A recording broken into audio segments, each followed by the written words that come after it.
Congratulations everybody, you survived halfway through 2026, and as a reward for this monumental achievement, I have a special treat. A look ahead at some of the video games that are coming out in the next 6 months. Here are the biggest game releases of 2026, the Summer Update.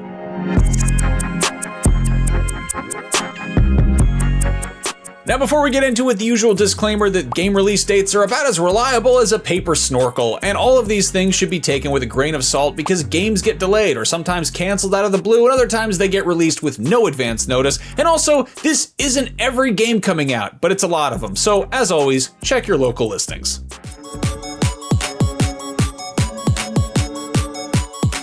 On July 2nd, Rhythm Heaven Groove hits Nintendo Switch, the 5th installment in the rhythm game series that hasn't been releasing new installments at a particularly fast tempo. The last one came out in 2015. There's plenty of fiction out there where vampires get romantically involved with other supernatural entities like werewolves and witches, but significantly less where vampires live agrarian lifestyles. Well, Moonlight Peaks is all the above, and that's on both Switches and PC July 7th. On July 9th, you've got your pick of a pair of games about classic summertime activities. There's Backyard Baseball, which is about a bunch of malformed homunculi engaging in the national pastime, which is coming to PC with console versions on the way. Meanwhile, you can take an extended beach vacation in Assassin's Creed Black Flag Resynced, the current-gen do-over of Ubisoft's most flagship-centric entry in its flagship series. That's on PC, PS5, and Xbox Series. Also on July 9th is Grand Blue Fantasy Relink Endless Ragnarok, which might be about some vaguely summertime activity, but I'm guessing probably not. Anyway, it's a massive expansion for Grand Blue Fantasy Relink, which adds a whole new area, new characters, and other things that expansion packs tend to add. That's on all the platforms that start with a P, and also Nintendo Switch 2, which doesn't start with a P. If you somehow 100% Grand Blue Fantasy Relink Endless Ragnarok in under 24 hours without getting hospitalized and still find yourself hankering for more JRPG action, on the 10th there's Echoes of Aincrad on PS5, Xbox Series, and PC, a single-player adventure set in the Sword Art Online universe. On July 15th, you can do some serious baseball with realistic human adults not in a backyard in eBaseball Pro Spirit 2026 on PS5 and PC.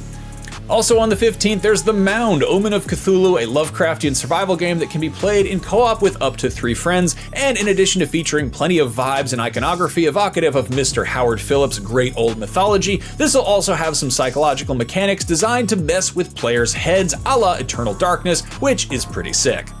On the 23rd, the historically turn-based RPG series Disgaea lets its hair down with the real-time action spin-off Disgaea Mayhem. Get a load of Disgaea right here, what a maniac! That's on both Switches, PS5, and PC.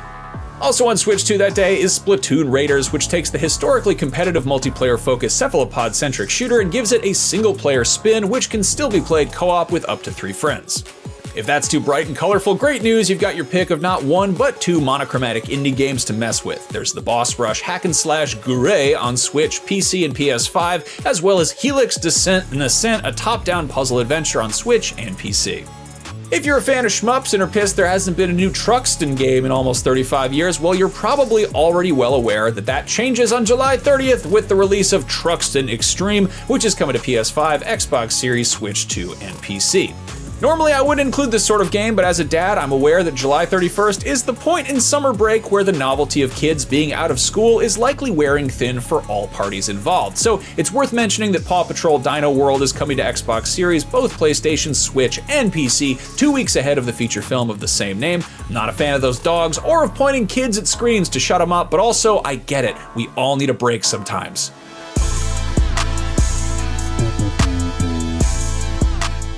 On the 3rd, Beast of Reincarnation hits Xbox Series, PS5, and PC, which is the big, shiny AAA action RPG from Game Freak, the studio best known for making Pokemon games that don't usually look this technically impressive. This one features plenty of monsters, but the jury's out on how easily you can fit them in your pocket. On August 6th, Marvel Tokon Fighting Souls hits PS5 and PC, which is basically Marvel vs. Capcom, hold the Capcom, but it's courtesy of Arc System Works, the studio behind BlazBlue, Guilty Gear, and Dragon Ball FighterZ. They've been allowed to put their own spin on Earth's mightiest heroes and friendliest neighborhood gifted youngsters, and they're gonna let them hit each other. On August 12th, Memoriam comes to Steam, which is a roguelite Souls-like, something we have a lot of, but it's got a really cool low-poly aesthetic and takes place in a surreal dreamlike setting that blurs fantasy elements with mundane contemporary imagery. So you run around and fight monsters and stuff, but then you also have to organize your dorm room. Sure, why not? If you prefer a nightmare rooted in the worst parts of reality, Hell Let Loose Vietnam is hitting PC, Xbox Series, and PS5 on the 13th, a hardcore tactical shooter that features some gnarly sounding 50v50 matches. On August 14th, Grave Seasons is a cozy farming simulator a la Stardew Valley, lovingly drizzled with some mature elements. All of those sultry-looking villagers are romance options, but one of them is also a serial killer. And you can still romance them if you know they're a serial killer, which seems odd to me. That would be a deal breaker for me. That one's on all the newer consoles and PC. On the 27th, there's Resonance, A Plague Tale Legacy, which is a prequel set 15 years before A Plague Tale Requiem, featuring more action than the previous narrative stealth adventures and following a new protagonist exploring the Minotaur's Island, which last I checked was Crete. Moving from Crete to Crate, if you've ever wanted a cross between XCOM and Mass Effect that takes place in the Star Wars galaxy, well, you're in luck because that's basically what Star Wars Zero Company is shaping up to be. The bulk of the gameplay is the turn-based tactical strategy made popular by Firaxis, but in between missions you'll be getting to know your NPC squad mates better, like you would in a BioWare game. Can you kiss them? I asked the developers, and they stonewalled me. Are there romance options? I guess you'll just have to play the game and find out. Okay, might get weird, but we'll see. Kissing or no kissing, the whole thing takes place in the twilight of the Clone Wars, but rather than focus on the Republic and Separatist conflict, it's centered around some shady dealings in the criminal sector. Sign me up. Those last two games are on Xbox Series, PS5, and PC.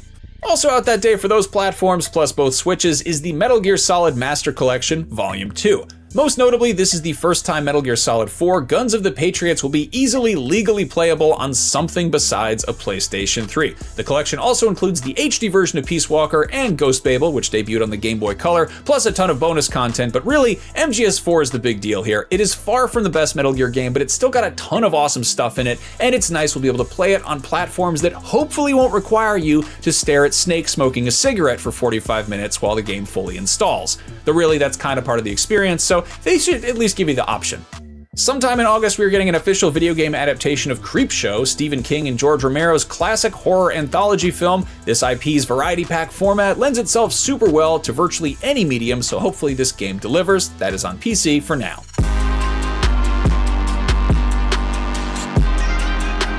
September 2026 is shaping up to be as packed as October or November usually are in any other year, but everyone is giving GTA 6 as much leeway as possible, which unfortunately means comically dogpiling in the beginning of the fall. On September 3rd, there's The Blood of Dawnwalker, a big juicy action RPG to sink your teeth into, and if you're out of the loop, this looks like a cross between The Witcher and Blade. You play as Cohen, who is human by day and vampire by night, embarking on a journey through a version of 14th century Europe full of phantasmagoric creatures to slay and morally complicated choices to make. That's on PC, Xbox Series, and PS5.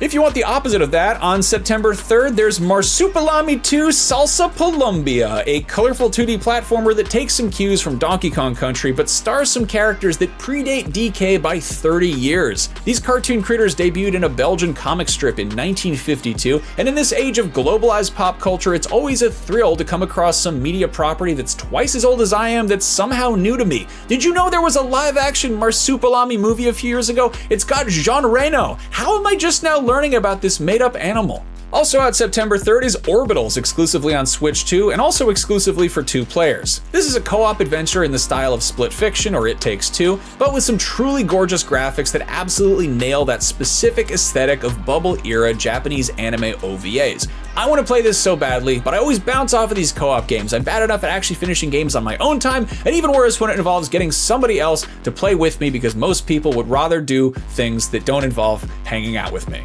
Kind of a faux pas to wear white after Labor Day, but apparently nobody told Michael Myers. On September 8th, everybody's favorite pasty palette swap of William Shatner gets a new game courtesy of IllFonic. Unlike IllFonic's previous game adaptations of horror properties, which include Friday the 13th the Game, Predator Hunting Grounds, and Killer Clowns from Outer Space, this one isn't exclusively multiplayer. There will be an asymmetrical multiplayer mode, but this time around there's also a single-player campaign as well that lets you get in fighting shape as Michael Myers himself. That one's on Xbox Series, PS5, and PC. On September 15th, you can take control of another unkillable mass murderer who's been around since the 1970s, Wolverine! After quite a long wait, we'll finally get to see what a hard M-rated spin on Weapon X looks like from the studio who gave us some of the best Spider-Man games ever made, and it might not be set in a sprawling recreation of New York City or let you swing from rooftops like those games, but Insomniac clearly understood the assignment. Nuff said. Except not really, because there are still a load more games coming out in 2026. On September 17th, you and up to 3 friends can do more fantasy puzzle platforming in Trine 6 Together in Time on Xbox Series, PS5, both Switches, and PC. Also that day, just on PC, is Warhammer 40k Dawn of War 4. This is the first new installment in almost a decade, with Iron Harvest developer King Art Games taking over from Relic Entertainment, the studio behind the first 3. If you want to boss around much prettier, happier looking people on a much less grimdark battlefield, there's also Fire Emblem Fortune's Weave on Switch too. As anyone who plays Fire Emblem can tell you, this looks like more of what made Three Houses such a hit, or at least that's what my esteemed colleague Logan Plant says all the time, and I think he plays those games. I don't play those games, so I don't know what any of that means. My understanding of Fire Emblem is that it's like anime XCOM with extremely chaste romance options where having a tea party is the equivalent of getting to third base. Correct me if I'm wrong. Your room is quite comfortable. I feel I could relax here for a good while. Hey, who here likes the Legend of Heroes Trails in the Sky? Well, what if I told you there's a second chapter? Yup, that's right, and you already knew that it came out 20 years ago, and you probably also know that on September 17th, it's getting a remake on both Switches, PS5, and PC. But if you didn't know, now you know. On September 18th, LEGO Batman Legacy of the Dark Knight hits Switch 2, and a nice touch is that the physical version of the deluxe edition comes with a minifig based on the old Sunsoft Batman game for the original NES. Not so nice is that version is $90, though considering the collector aftermarket for minifigs, that could potentially pay for itself on eBay. Did you know that one specific version of a Bane minifig regularly sells for upwards of $300? It's not even like a big Bane, it's like a little Bane. If you have a box of old LEGO lying around, it might be worth looking through it to scrounge some cash for all these other video games that are coming out. On September 22nd, Dune Awakening comes to Xbox Series and PS5. If you've been hiding out in a sitch with your head in the sand for the last 2 years, this is the survival MMO from the studio behind Conan Exiles that takes place in an alternate timeline version of Frank Herbert's sci-fi epic where Paul Atreides was never born. And if the MMO aspect is a turnoff, good news because the console launch coincides with the release of an offline single-player story mode, which is also coming to PC that same day. September 24th and 25th are a huge traffic jam for game releases, and I wouldn't be surprised if one of these games decided to take a detour by delaying or moving up its release date by a week or two. Speaking of traffic jams and detours, Hot Wheels Infinite Rush looks to be essentially a continuation of the Hot Wheels Unleashed games, but rather than being set in someone's living room or backyard, it turns you loose in an island paradise overrun by orange track and weird big obstacle things. So these are either full-size cars or this is a whole 1/64th scale civilization. I don't know, man. What is this? A center for ants? If you'd like to explore a much more depressing and scary island a lot slower, there's also Silent Hill Townfall on PS5 and PC. This is the second brand new entry in Konami's beloved psychological survival horror series in as many years. This one's being developed by Screenburn, the studio behind a couple very well received games, Observation and Stories Untold, so that seems like it could be promising. Meanwhile, on Xbox Series, PS5, and PC, there's Control Resonant, the sequel to Remedy's 2019 physics-based adventure shooter thing, which was IGN's pick for Game of the Year. But instead of playing it safe and making another game where you shoot stuff indoors, this one swaps ranged combat for fast-paced melee in a large, openish, surreal reimagining of Manhattan. Not open world, mind you, but definitely less corridor than the oldest house was. Speaking of outdoor stuff, Harvest Moon Echoes of Terradia is another entry in Natsume's long-running Farm PG series, which looks to be trying some new things in addition to the usual business. You can explore an open world, have animal companions, and get this, you can even jump. That one's coming to both Switches, Xbox Series, PS5, and PC. If you would rather harm things than farm things, on the 25th there's Onimusha Way of the Sword. This dusts off Capcom's PS2 era action series that's been mostly dormant since 2006 with a brand new entry that features some historical figures doing battle with some mythical beasts. That's on all the newer consoles and PC. Finally, on September 29th, there's Minecraft Dungeons 2, which is a video game about Minecraft characters exploring dungeons. That's what it is. That's on PC and all the major consoles released this decade.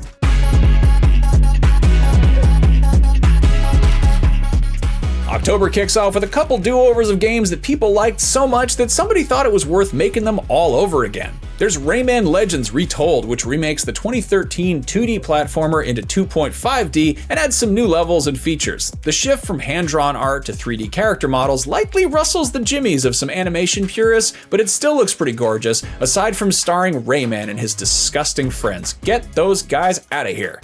Meanwhile, Dynasty Warriors 3 Complete Edition Remastered also comes charging in that day, completely trampling whatever semblance of an understanding we thought we had about the difference between a remaster and a remake. Considering the whole 25-year-old PS2 game and its Extreme Legends expansion have been painstakingly remade in Unreal Engine 5 rather than just upscaled, I would call it a remake. But also, who cares what I say about anything?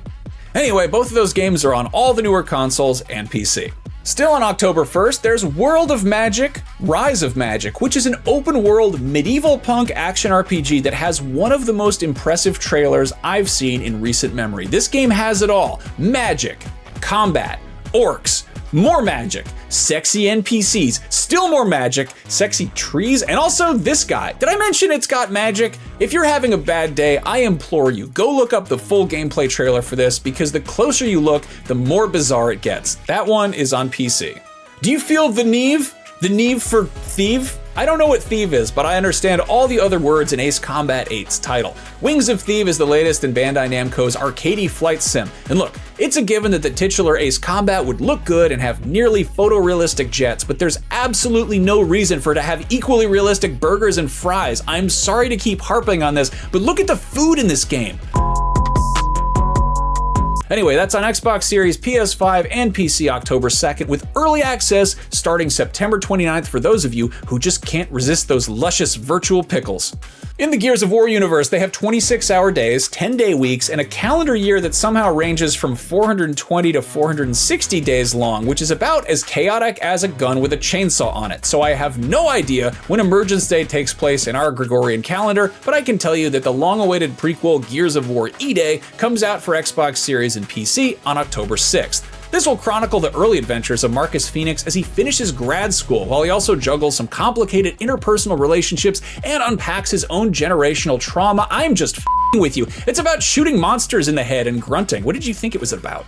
On October 6th, Star Wars Galactic Racer lets you go really, really fast in a galaxy far, far away. At a glance, this is a spiritual successor to Episode 1 Racer, but it's more than just pod racing. It features a variety of repulsor lift vehicles, which gives it a dash of Star Wars demolition and also Super Bombad racing to a lesser degree. This is definitely worth keeping an eye on, as it's developed by a bunch of ex-Criterion devs whose past work includes Burnout and Need for Speed. This will have conventional arcade racing, but also a runs-based roguelite story mode, and yes, it's also got Sebulba. That's on Xbox Series, PS5, and PC. Assuming you got your drivers up to date. If your PC drivers are up to date, you know what you get to say? It's working! It's working! On October 8th, Kingdom Hearts fans can experience the trilogy of mainline entries running natively on Nintendo Switch 2. Not counting a streaming cloud version released for Switch 1, these games have never made it onto a Nintendo console, even though a handful of spin-offs have. So if you game exclusively on Nintendo platforms, these hopefully will fill in some gaps between Chain of Memories and Dream Drop Distance, or maybe it'll just make things more confusing, whichever. Who's enthused by kangaroos and cockatoos? Ooh, great news, because Planet Zoo 2 will let you do what you do on all the consoles that are new except for Switch 2 and also PC. That drops on the 13th, and we have reached the point in writing the script for this video where the coffee has worn off and the madness has begun setting in. If you want to clear some bats out of your belfry, on the 15th, Castlevania Belmont's Curse lets you whip it, whip it good. This is developed by the team behind Dead Cells, who knows a thing or two about making this exact type of game. You can enjoy a succulent feast of wall chicken on Xbox Series, PS5, or PC on October 15th. On October 16th, any retired guitar heroes who want to give the rock band back together should give Sound System a listen. This is one of several games trying to fill the void left by Harmonix and Activision pulling the plug on their respective rhythm game franchises, and this one looks to offer plenty of ways for creators to share custom tracks. That's on PC. If you're more of a jock than a rocker, on the 22nd, you can revive another late-aughts house party pastime with Nintendo Switch 2 Sports Resort. This passes the Wii Sports torch to the newest console, featuring some tried-and-true mini-games like boxing and bowling, plus some newer and weirder ones like thumb wrestling and jump rope. That is exclusively on Switch 2. On October 22nd, Final Fantasy Resonance sounds like somebody forgot the name of Final Fantasy VII Revelation, but it's actually a remake of Final Fantasy Brave Exvius, which is a free-to-play mobile gacha game that has since been gutted of microtransactions microtransactions and turned into a console-quality single-player RPG, and it's the first Final Fantasy game to make use of Square's cool HD 2D visuals. Hopefully there are more to come. That one's on PS5, Xbox Series, both Switches, and PC. A day later, there is another gorgeous pixelated game dropping with One Piece Grand Gourmet, a restaurant management sim featuring over 400 characters pulled from the over 11,000 episodes and over 24,000 pages of the long-running pirate anime/manga that's on both Switches, PC, and mobile. October 23rd sees the release of what would likely be the best-selling game of the year if not for GTA, and that is Call of Duty Modern Warfare 4. Then again, that wasn't the case last year because Black Ops 7 dropped the ball and Battlefield 6 picked it up, so you never know. This one is only coming to PC and current-gen consoles, which does include Switch 2, but that means no PS4 and Xbox One versions. If you've ever wanted a version of Mario Party that has less Italians and way more pastels, behold! Hello Kitty, Partyland! It's got over 45 mini-games and board games and tons of colorful Sanrio characters. But will it feature some of the deeper cut cult favorites like Landry, Gimme 5, or Big Challenges? We'll have to wait and see when that comes to Switch and Switch 2 on October 29th. Also out on October 29th, and probably something a lot more people watching this video actually care about, is Phantom Blade Zero. This intense-looking action game is inspired by Hong Kong cinema, and it follows a dude who's only got 66 days to live, so he's decided to carpe the diem by carving up some demons. I'm not sure why they call it Phantom Blade Zero. There are clearly numerous blades present in practically every frame of gameplay, so I think they should have called it Corporeal Blades Aplenty. That's a stupid name and a stupid joke. I'm sorry. That one's on PS5 and PC. At some point in October, No Rest for the Wicked is supposed to drop, which is the action RPG from the team behind the Ori games, and while it looks like Diablo, expect it to play more like a Soulsborne, but it'll probably be way easier to invite people to play co-op. That one is on Nokia N-Gage, WonderSwan Color, and Ouya. I'm kidding, it's on Xbox Series, PS5, and PC like basically everything else on this list. I'm tired of saying those names.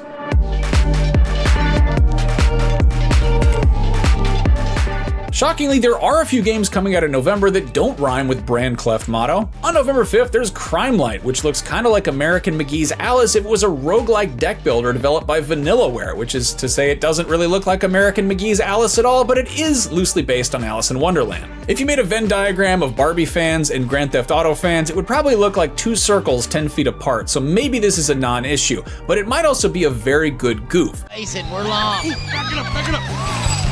What a great party! One of the only other games releasing the same week as Grand Theft Auto 6 is Barbie Rewind. And while those games themselves might have been released recklessly as shovelware, the fact that Digital Eclipse put this collection together leads me to believe that this release date is actually deliberately cheeky. Anyway, that one is coming to basically everything on November 12th. On November 19th, Grand Theft Auto 6 is supposedly finally coming out. Fingers crossed it doesn't get delayed again, knock wood, whatever you gotta do. Not even sure what to say about this one, but it's possibly the most expensive piece of media ever made, and it's also likely gonna be the fastest selling entertainment product in history. I'm personally excited for this game. I'm pretty sure you are too, but I'm also bracing myself for it to do things I'm not expecting it to do, and not necessarily in a good way. A lot of time has passed since GTA 5, and I don't know what this game is like. No one's played it. As far as I'm concerned, GTA 5 is a nearly perfect video game, especially for how massive it is. Back when it came out, my former colleague Adam Sessler compared it to a Charles Dickens novel in his review. At first, that sounded kinda stupid, considering a contemporary action-packed AAA open-world video game has a very different appeal than a dry 700-page novel written using 19th century prose, but the more time has passed, the more I've realized it's actually pretty spot on. To say something is Dickensian suggests an epic tale centered around the struggles of working class life that cuts its harsh portrayal of reality with a huge cast of completely over-the-top characters. Up close, it might seem like a bunch of scattered character studies, but viewed as a whole, these overlapping and intertwining threads weave a huge tapestry that presents a depiction of a particular time and place that functions not just as simple entertainment, but as a satirical account of a zeitgeist. It's serious fiction, it's comedy, but it's also a piece of history. As Rockstar games have gotten more nuanced and grounded in their skewering of real life over the last 25 years, reality has in turn gotten increasingly more exaggerated, especially so in the years since GTA 5's release. How will GTA 6 reflect how much American life has changed since 2013? I'm extremely excited to look into this mirror, but I'm also sort of dreading it in a weird way. But most importantly, I am excited to run around stealing cars and blowing stuff up as one does in a fucking Grand Theft Auto game, which is gonna rip. There are plenty of other games coming out in 2026, but I don't think any of them will come close to dominating the conversation the way GTA 6 is going to, with one exception. The Legend of Zelda: The Ocarina of Time remake. Obviously, it's not going to outsell GTA 6, but I do think whatever Nintendo does or doesn't do to change such a beloved game is going to make some waves in some direction. And they know full well how beloved it is, so I don't think they're going to screw it up, but people really get worked up about special things they grew up with and when someone changes it. That one is on Switch too, but as of making this video, we don't have a release date yet. I hope it comes out this year. Now, like I said at the beginning, this isn't every game, but it's a lot of them. If there's a game that we left out that's worth keeping an eye on, shout it out in the comments below, but don't just say the name like it's something you're reminding me to pick up at the grocery store. What's the game about? Why should people care? What's so cool about it? Recommending stuff to other human beings is one of the greatest joys in life, so spread the love. If you enjoyed this video, we do one just like it each and every month, all about what's coming out in that month, so keep an eye out for those. And of course, for all the latest on every game I just mentioned and tons more, keep it locked to IGN.